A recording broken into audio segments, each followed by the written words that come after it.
Hi everyone, welcome to episode 4 of the Woke Mommy Chatter podcast. Last time we talked breastfeeding with two fellow Black mom bloggers, one living in Pittsburgh and one in Atlanta. And with two American moms on the phone, I couldn't resist asking them about the orange buffoon, Trump. But a funny thing happens when you say, let's talk Trump, and one of the people you're talking to is an immigrant to the US. They clam up, and you can't blame them. And that's just one more indication of the tense atmosphere. Kind of reminds you of communist countries where no one wants to say a bad word against the government because someone might be listening. So there's one voice noticeably absent from most of this conversation. I'm going to give a bit of a trigger warning here. These are not easy conversations. And between the three of us, there is a point where emotions run high and tears are shed for the unrelenting murder of Black men, women, and children that seem to be par for the course in America. It's a tough conversation, but worth the listen. There are also some points made about the Clinton Foundation in this podcast. These are critiques that have been leveled at them by community groups and some media as well. And I'll link to these articles in my blog. I'll also say that sometimes when you hear stories that sound unbelievable, the immediate reaction is to lump them in a pile in a corner marked conspiracy theories. But when it comes to Black bodies and the exploitation of Black bodies, I would say read the book Medical Apartheid.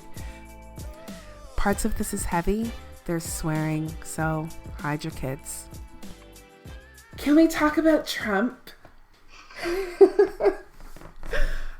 I follow political stuff, girl. I can't say anything. How can you not? I need to say. Immigrant girl, you know, I'm not trying to say anything. Next thing you know, although, yeah. We'll have to scratch your name, location out of this podcast. Oh my God. So I'm an outsider looking in, and I will say I belong to like a bunch of Black mom groups in Canada, and there's always talk about like what's going on in the States. We're shocked, and we all have like everyone here has family in the States, so it's not like it's that far removed from us. I feel stress for my own kids raising them here. I don't understand. I just can't fathom what it's like for you guys. Like, how are you feeling, first of all? How do you feel in this climate? There is dead silence. So, you know what? So I am not an immigrant. So I'm going to say something, and I hope it don't come back to bite me in the butt. But I will say that Trump is just a physical manifestation of what has been going on in the U.S. That is it. Like, everybody is, oh my gosh, how do you feel now that Trump is here? I feel like he is showing the outside world, because those of us who live here already knew where the minds of the people were. He's showing you guys in Canada and in other places what is going on here. When when Tamir Rice was killed, he was 12 years old, and my daughter and I are sitting in front of the computer together, and we were watching something on the computer, and that popped up, and she says, "Mom, what just happened? He just fell down. How did he just fall down?" And I freaked out like, oh my God, they just shot him, right? So I'm trying to explain to my daughter, who was 8 at the time, I was trying to explain to her that he had just gotten killed. She said, but no, he couldn't have. That's a police officer that pulled up to him, right? That's been our life here. That has been our life, but people were ignoring it. People were ignoring us. We were ignoring us. Everybody outside of the U.S. didn't really realize the magnitude of the racism that still exists in the U.S. It's true. So then Trump hit, right? Trump hit. Trump is just a physical manifestation of the bullshit that's been going on in the U.S. of A. Now everybody else gets to see it. I don't feel any differently with him being in office than I did before he got in office, because our lives were still in danger. My son wants to go to a store. He's like, I'm 6 years old, Mom. When I turn 18, can I go to the store? Hell no, you're not going to the store. I want to make sure that you come back. I will go with you. You know, like I was in a panic way before Trump. And let's be honest, if we had Hillary Clinton in the office, that would have scared the hell out of me too. Like Hillary Clinton can't stand black women. Like, oh my God, if she put her. But black women voted for her, right? Like black women voted for her because she was the lesser of two evils, so they think. But a lot of people don't know the history of the Clinton Foundation, where I know the Clinton Foundation tried to come into Michigan and buy breast milk off of black women that were already not breastfeeding. Some research that one of the ladies was doing for our organization found out that the Clinton Foundation had something to do with those 150 prisoners in California or Florida, one that got sterilized without their permission, right? They, like, if Hillary Clinton got in office, I'd be running around telling people to hide their wounds, like she's after us. So, like, there was no, a lot of people didn't want Trump because Trump is like in your face, I hate you kind of person, where Hillary Clinton is braiding her hair and eating watermelon and talking to people on the radio, but she was just as dangerous. So either way it goes, we were still in trouble. But we were in trouble long before they came into place because this racism that we have not been allowed to speak about still exists here, and it was killing us, and it was killing our children. And I'm glad Trump is in office. I hate to say that because I know a lot of people are going to get pissed, right? But I'm glad he's in office because then a lot of people get to wake up. They were dropping us dead in the street. Like, you scared for your children to go to a corner because they might get shot, or go play in the park because they might get killed, or they might get all of these things might happen to them. Like, this is real life stuff. Mm-hmm. But nobody was talking about it. The black people ignoring it. The white people think it's not their fight. Everybody outside of the U.S. wasn't nobody having a conversation about it. Now everybody's talking. And it wouldn't have happened had Trump ignorant behind not gotten office, right? Well, so I think, I mean, you're right. Like, a lot of this has been happening for a long time, and a lot of the more recent cases that we think about where there are black men, women, and children who've been shot happened under Obama, right? Like that 2016. But the difference, I think, for me is Obama would come out and he would talk about it, right? Like, he would talk about it, like, this is not acceptable. Whereas Trump comes out and just either doesn't say anything because he just doesn't care, or sanctions it. Like, he's inciting hate, basically, which I don't think was there before. And that's what is so scary. The hate has been there. The hate was just... It was dormant? By Obama. No, it was masked by Obama being in, because people would say, well, if that much hate existed, how do you have a black president? Yeah, right? Yeah. But now once the black president got into office, then they felt more comfortable with killing us, because then they could say, like, what you talking about? We love you. We got one of y'all in office. So yeah, you can't really complain about the fact that your son just got shot because you got a black president. Like, you need to be happy about the fact that you got a black president. So what that Obama was talking about, it wasn't stopping us from our children from getting killed in the streets, or mothers being shot down. None of that was stopping. It just, now they were more comfortable with doing it. Like, you need to chill out because y'all got a black president. Mm-hmm. You shouldn't complain about anything. But Obama and Trump, that the hatred that had been laying dormant, now it's out. Like, people are really, you were questioning it when Obama was in office. It's like, wait a minute, there's a whole lot of stuff happening now. What's going on? But now that Trump is in office, that the hate is there. There is no thinking about it. There's no hiding it. No, they don't care to hide it. There's nothing hidden anymore. Coming up now. Mm-hmm. Exactly. Right, but those people, they always been hateful. They were always hateful. They mamas were hateful. They daddies were hateful. They granddaddies were hateful, and they hateful too. But now they're not trying to hide it. And I like my races bold and in my face, so I know who I'm supposed to watch. I don't like all that hidden, quiet stuff, and that was what was happening before Trump got in office. Now they're bold in your face.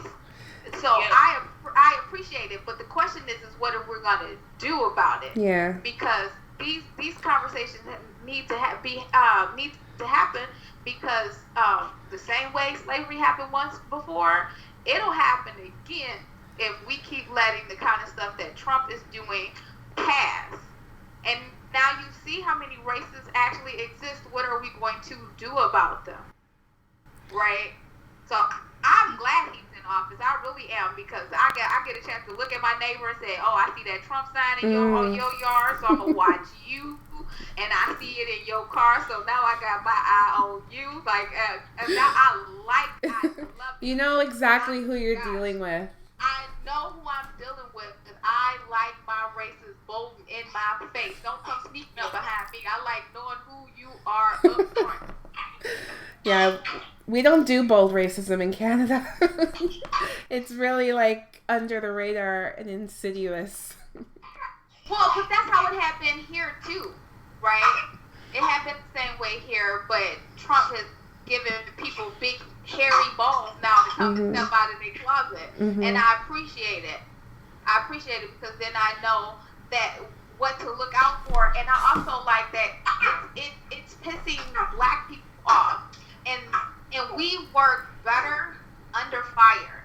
Like when things are laying dormant and we're not really sure whether we should be watching someone, whether we're not really sure whether we should trust people, then we'll do it anyway and not listen to our own intuition. But now you have to fight. You don't have any choice. He took our choices away. He took our choices our choice of being blind got taken away with Trump in office. Now you're going to have to do something. Yeah. I understand what you're saying. Like, the hate was always there.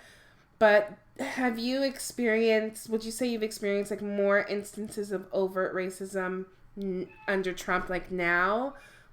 Or is it just about the same as it was before? I don't think it's changed much now. I really don't. I don't think it's changed much now. For me, I was always called that conspiracy theorist, right? Oh, Moon, you always think somebody doing blah blah blah, and it's like, no, they just gave us the finger, or they just tried to run us off the road. But they're smiling, Moon. Now you're tripping. It's like, okay, fine.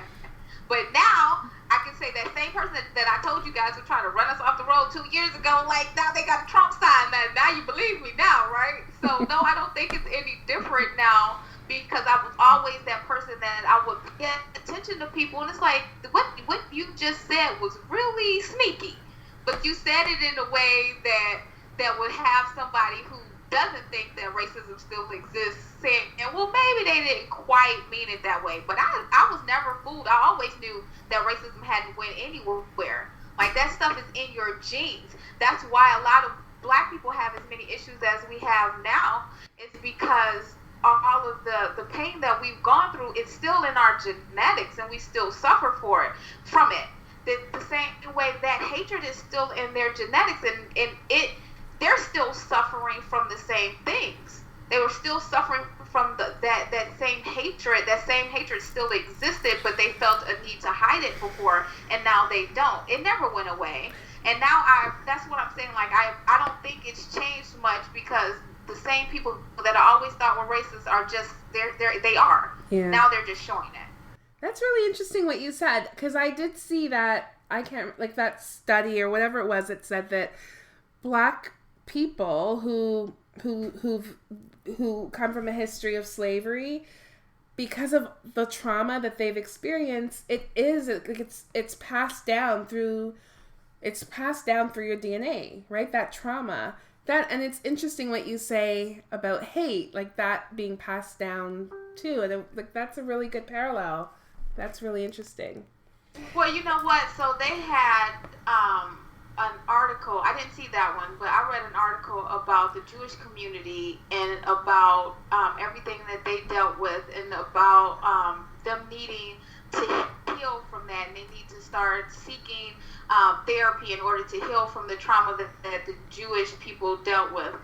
If you can say that the Holocaust is damaging to the genes, then how can you ignore the fact that slavery, and not just slavery, seeing a child gunned down, like I watched that baby get shot, okay, like that stuff is in your genetics. If you don't heal from it, then you get pulled to the next generation. If we can have that conversation about Jews, why is it not so for Black people?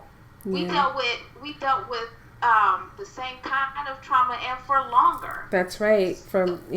That's right.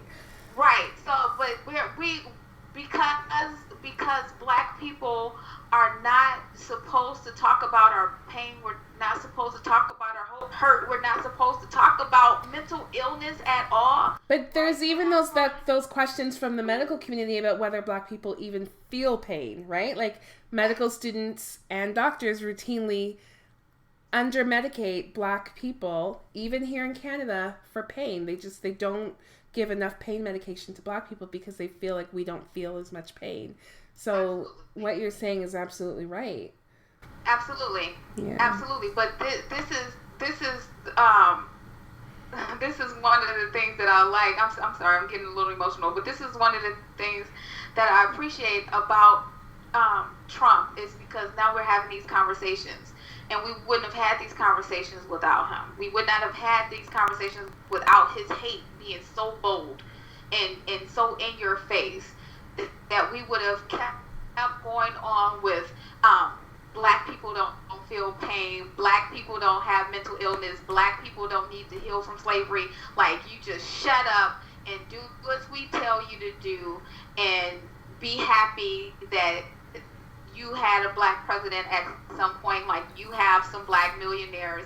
Just be quiet, because we gave you that, and you should be comfortable with that. And that's just it's not enough. That's not enough. But with Trump, we get a chance to have these conversations, because everybody's like, oh my God, are you guys okay? No, we're not okay. How about that? I am not okay. I am not okay, and I haven't been for a long time, because I get terrified when a freaking police officer pulls up behind me, and I start praying that I make it home and that I don't get killed or my children. No, I'm not okay, and that didn't just start with Trump. What do you do for self-care? Because I know, again, I'm an outsider, I'm looking in, and we deal with some of the same issues here. It's not perfect up here. We deal with, not to the same extent, but we do deal with a lot of the same issues. But when you see, like, I know there was that period where it was like, I don't know, like week after week after week, it felt like there was some kid getting shot. I mean, even for me, like, there was a point where it was too much. What do you do for self-care? How do you take care of yourself and your kids and your mind when you're living through that? Therapy. Hold your kids tight. Hold your kids, let them know, love them and everything. I try to make the best out of it. Although, like, it's stressful, like all the time I'm thinking, like, do I really want to raise my son here? Like, is it worth it? Like, I don't know. I'm looking at the pros and cons and everything. It's stressful. And those mothers that I see crying on the TV, like, sometimes I cry. Like it was my child or something, because you feel the hurt. And like, I don't know. I feel like it's honestly, I feel like, do we even have a chance? I ask myself, do we even have a chance? Like, is it too late for Black people to come out from where we are now? Like, is it too late? Like, in this area, like, can we rise up or something? Like, it hurts me a lot. It hurts me. I don't even have words. It's just, I don't know. Like, I don't know how my son. I just hope that he comes home to me every night. I had to bury me. I don't want to bury my son. I want him to bury me. I had to form my own therapeutic sessions with sisters, right? So I formed my own sister circle online, and that's my therapy. Like therapy, that's what we need. We have to have therapy. I know when Trayvon Martin was killed, oh my gosh, I cried and I cried and I'm still crying. Like, oh, that killed me. Like, oh, I have a son, and you just said that it was okay for my son to die like an animal. You know, like therapy, that is what we have to do. But this stuff didn't just happen. But this is why technology has been such a blessing for Black people, because we can no longer hide from the things that have always been happening to us, because it's always online, it's always on TV now, it's always on Facebook Live, it's always on something. So you get a chance to see the stuff that we've always been dealing with, and then we can have these conversations. And I honestly think social media has been the catalyst for waking up a lot of Black people, which is one of the reasons why as soon as I saw your name, like Woke Mommy, hell yeah, I'll talk to you. I didn't even listen to your podcast. It's like, whatever you got to say, I'm on it, because I think technology is what's waking us up. You're right. You can no longer stand around and say, no, that stuff doesn't happen. That's all in your mind. You know what? Because all you got to do is turn the computer on and it's right there. You're absolutely, and that's where, like, when I started this blog, it was only a year ago, and I started it out, it was 2016, and it was a time, you guys know, where literally week after week after week, I'd be reading about, and some of the stuff didn't even hit the mainstream media. There was a kid that was shot running, this little kid, I can see his face in my head, but I can't remember his name, but he was shot in the back, and they had an autopsy report. Yeah, they had an autopsy report, and they said he was only, he was a tiny kid, just a little kid. Like, that always stays with me, because, he looked like my son, and I don't know, there was a period where it was, week after week after week, there was Sandra Bland, there was Tamar Rice, there was just one after the other. And even here, for us here, I mean, it happens here too. There was a kid who was walking in a neighborhood, and there was an off-duty police officer, he was walking with his brother, and this off-duty police officer just was by his house, and he stopped him. He's like, what are you doing over here? Why are you walking in this neighborhood? And this kid, he's just like, who are you? I don't know who you are. I'm not going to answer you. And this man, bashed his face in so bad that his eye popped out, and he's going to be blind in one eye. I mean, that case is just going through the courts right now, but this stuff happens here too. And in that period where it was happening just so frequently, we'd be talking about it, and people here would say, oh, that just happens in the States, or it's just a one-off, or, well, we have to wait and see, what happened, or what the full story is. We don't know the full story, and there's no racism. And it would just drive me. And then at the same time, I was dealing with my son, he was only 6 at the time, but he was going through his own issues of, identity, because we live in a very white area, and not seeing people like him, and not wanting to be Black. And I just wanted to talk about this stuff, right? I didn't want to hide it anymore, because I feel like here in Canada, things are always under the surface. We don't have these open discussions. It's changing.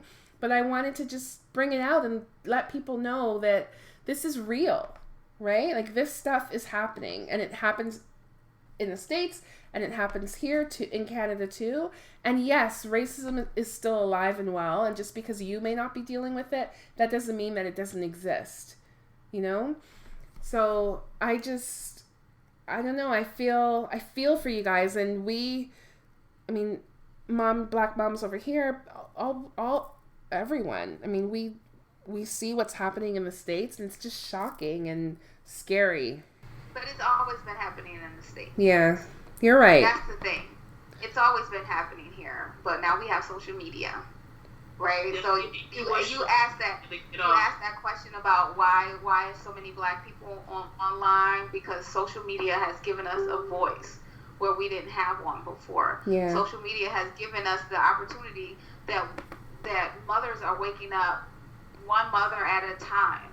Like you put your podcast out there, somebody's gonna wake up from listening to it, and she's gonna tell somebody else, whether they're in the States or not. So the social media is giving us a voice. What do you, I guess I was going to end by asking, what do you hope for the future? But it sounds that, I think you just described that, right? Like you're hoping that we wake up, right? And that we form our own system. Absolutely. Like I tell people, and a lot of people don't like it, that I tell people that I'm not a feminist. Right? I'm not a feminist. People think I'm a feminist because of what my fights are, but I'm not a feminist. I don't ever want to be equal to men. I gave birth to men. I don't want to be equal to that I gave birth to. What I want is to be equal to the powerful people that we once were. That's what my goal is. And the only way that we're going to do that is if we stop accepting things and stop asking for handouts and start building our own. Mm-hmm. We have to, we started it, and every time we would start building our own, it would get torn down. And, and I know it's scary for a lot of people. It scares me, the thought that if we start building our own cities, that people will come back in and take it down. But that just shows you how much white people love us, because the moment we say, forget you, I'm going to doing my own thing, they come in and tear it down so we can come back and be around them again, because they love us so much that they don't know what to do when we're not there, right? So they sabotage us so we can come back, but we have to get back to that. And if they tear it down, we build another, and we keep building and keep building and keep building until they either cave and say, fine, we're going to leave you alone and you can have your own thing and we won't bother you. Or till they say, well, you know what?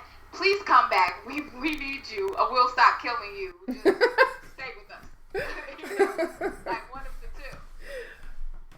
Hadassah, as an immigrant to the States, what are you hoping for? What do you hope happens? Well, I just, like, my mission, or like the message I want to get out to Black mothers, single Black mothers. I'm also an advocate for depression, for women that are going through depression and everything. Yeah. I just want them to be encouraged, to stay encouraged. And it's so vital. It's so vital to find a support. I hope that my child grows to be a nice human being, a humble human being. Mm-hmm. Just stay positive. Just stay positive. It's beautiful. Thank you guys. Thanks to both of you. It's late. I know it's late, and you both, your kids are there, and thank you so much for taking the time to join me. I really enjoyed this conversation. I thought we had a really great conversation, so thank you. If you enjoy listening to the show, be sure to subscribe so you get automatic updates of new episodes every Tuesday.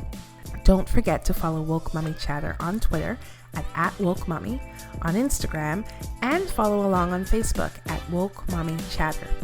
If you'd like to get in touch, have feedback, ideas for the show, drop me a line at wokemommychatter@gmail.com.